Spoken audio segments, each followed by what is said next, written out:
What is up, everybody? Shauna D Man here, and welcome back to the channel. Hope you guys are doing great. I hope you guys had yourselves a great weekend. A little later than normal than I would do my Monarch episode reviews. Just so much content has been came out this previous week that there was just a lot to go through. So you're getting Monarch Legacy of Monsters episode 6 review today. So let us basically pick up where we left off. So if you remember, after the incident, Solo died. Hiroshi uh, was killed. It opens up with them having a funeral for him, the traditional Japanese funeral. But before that, we got a quick little 2 weeks earlier event. This is probably takes place just before where they rescue Kate from Axis Mundi. We see Kentaro just sketching Kong. And then we learned that apparently Hiroshi went through a rift as well. Okay, like he went through a rift, and what was about a day or two for him was an entire year. And so that's kind of the theme of this episode are the rifts. You have Zook, who is a character from the first season. He comes back a much older version of him, of course. Obviously, everybody's upset, everybody's in pain. Kentaro is very much angry at Kate. Even basically says how long before Godzilla shows up to fix Kate's mess, which is a pretty fair question. I am surprised Godzilla hasn't shown up yet. You would think in a situation like this with a Titan like Titan X roaming around, Godzilla would intervene. Now, it would depend on what type of Titan X is. Is it a destroyer Titan, that kind of thing? Doesn't really seem to be the case, because if it's not a destroyer type Titan, there's probably not a reason for Godzilla to engage in it. But obviously, we don't really know for sure. So Lee and Zook come up with a plan. Zook has a device, basically the Titan telephone. Now, we kind of saw a little bit of that in the first season. We saw them trying to do it in the second season, trying to use it to lure Titan X away from civilized population. But Lee wants to use it to call Godzilla. And during this time, we're getting like flashbacks to where Bill and Keiko are at Monarch HQ, and they have their own offices now. There's 3 Monarch outposts on 3 different continents. You got Lee, much younger Lee, coming in, and he's basically saying bye. This is probably more along the lines of him wanting to maybe put space between him and Keiko, especially after everything that happened in Soledad and everything like that. So to him, it probably makes sense to put some distance between them. Now, he's only going to be in Maryland, as he says, but obviously the look between Keiko and Lee just indicates that he's doing it just to, give space and stuff like that. We meet Lee's father, Colonel Leland Shaw II, in this episode, who I guess if you want to try to say he's trying to do what's best for his son, because now Lee got a job because General Puckett is going to be awarded his 3rd star, and he wants Lee to come work on his staff. But Lee's father, basically pulled some strings and got him involved in Vietnam as a military advisor. Now, this is pretty much at the outset of the Vietnam War, because he's talking about how we're sending military advisors there, we're ramping up our presence in Vietnam, and so you can't advance without having something for people to look at. they get into an argument, like was breakfast, because Lee is trying to, get his dad to understand. We're trying to understand. We're trying to study these things. We're trying to, that way we have a better way to protect ourselves. His Lee's dad is just basically like, you know what, the only it doesn't matter. The only thing that matters in the end is who wins. And Lee basically says that here to Keiko, jumping back into the present, because while Lee and Zook load up the Titan phone into Zook's truck, you have Keiko and Kate basically hanging out there talking, just good.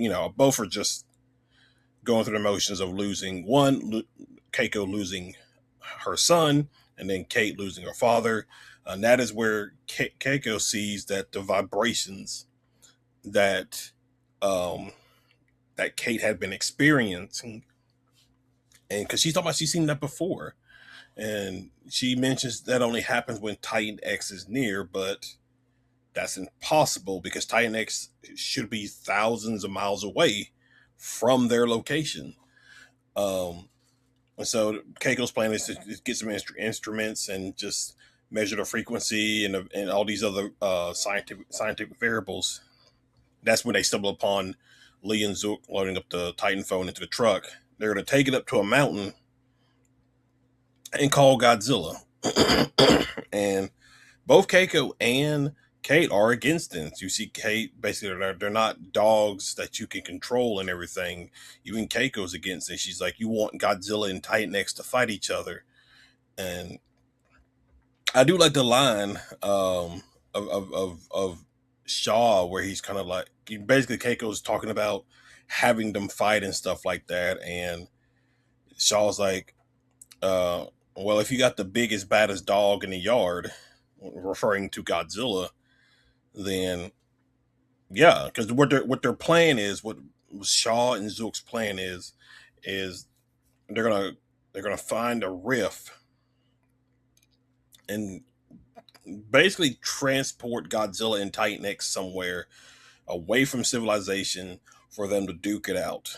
And he even utters the words that his father said to him: "All that matters in the end is who wins." So,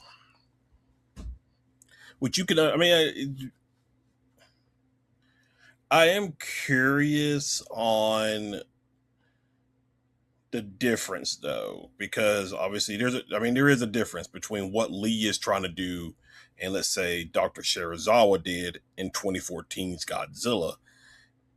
Godzilla is a creature to restore balance. The Mutos are, basically making things or throwing things out of balance.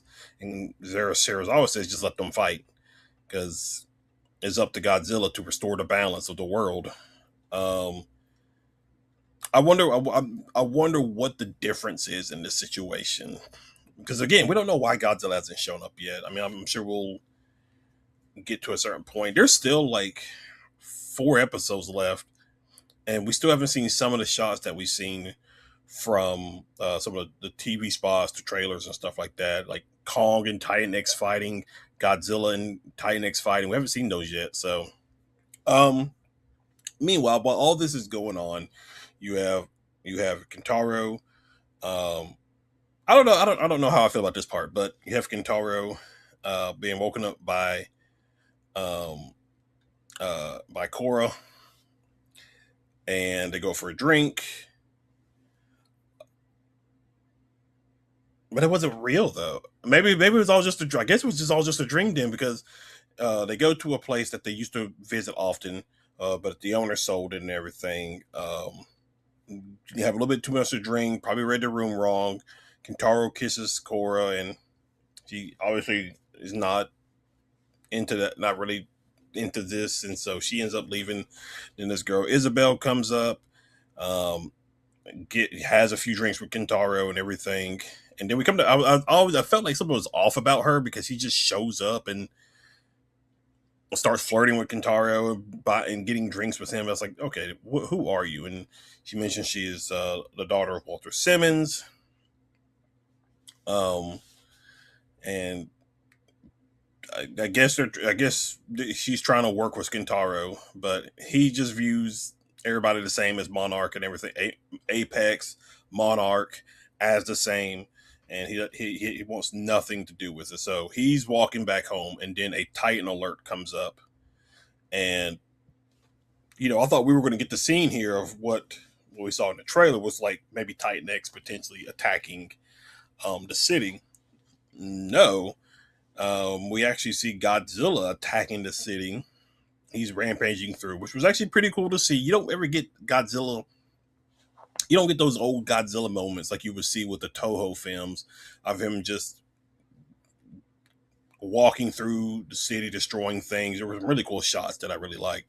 And then there's even a moment where Godzilla and Titan X are about to fight each other, and Kate's there, and she's like, I think she said to Kentaro, like, I told you it doesn't want to hurt anyone, and he wakes up. It was all a dream, or most of it. Him getting Isabel's number was real, but the rest of it was just a dream. So I don't know how I feel about that because that's really like the only time we've seen Godzilla so far. Again, I don't want to make this all about I want to see Godzilla all the time and that kind of stuff. But um, meanwhile, you have Kate and Keiko. They're experimenting. They're trying to uh, gauge the frequency and stuff like that of Titan X. But the signal's too low, so Kate goes and she completely submerges herself, kind of like what we saw um, when she was in San Francisco and she kind of went into the water. She kind of probably like heard Titan X maybe calling to her. I still want to understand what's going on. What is this connection that she has? I mean, I'm sure it's going to get explained, but it's still, I would like some explanation on what's going on. How is she able to virtually understand? Because it gets to a point to where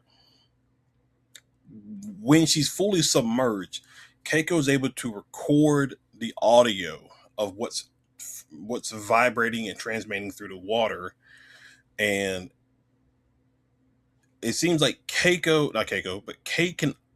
It seems like Kate can understand maybe not what Titan X is saying, or maybe it's more like what it's feeling. Because there's a moment where there's like a change in the pitch and the sound and everything, where she's like, "Do you not hear that? That's fear. That's something else. It was fear and something else." But then she's like, "It's lost." So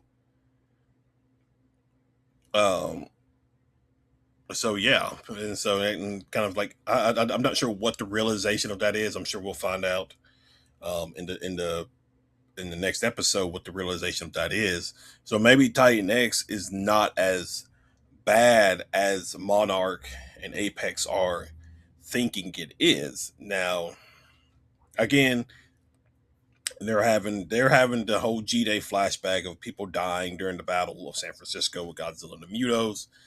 Um,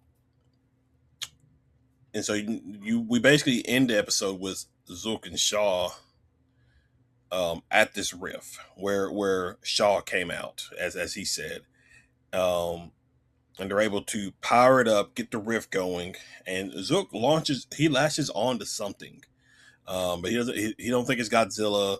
Not really sure what it is. Um, the rift kind of like stabilizes and then closes, and then they're getting ready to leave, and then over the walkie-talkie you have a voice come in talking about, we need an extraction. Everybody but me, my whole team is gone but me. And he says this is let me make sure I got, let's see, where's that. He says, oh, I went too far. He says control, I need it. He said, oh wait, no, back up, I went too far. This is Major Leland Shaw the third. So, which I guess Wyatt Russell Kurt Russell's Shaw, is that Lee Shaw the second then, and then obviously his dad is the first. So does that mean that Shaw has a brother potentially? So I don't know. There's a lot of questions about it. So I mean, we'll find out next episode. We'll find out this Friday when episode 7 drops. But that is it, guys. That is my quick little review of episode 6, Requiem of Monarch, Legacy of Monsters Season 2.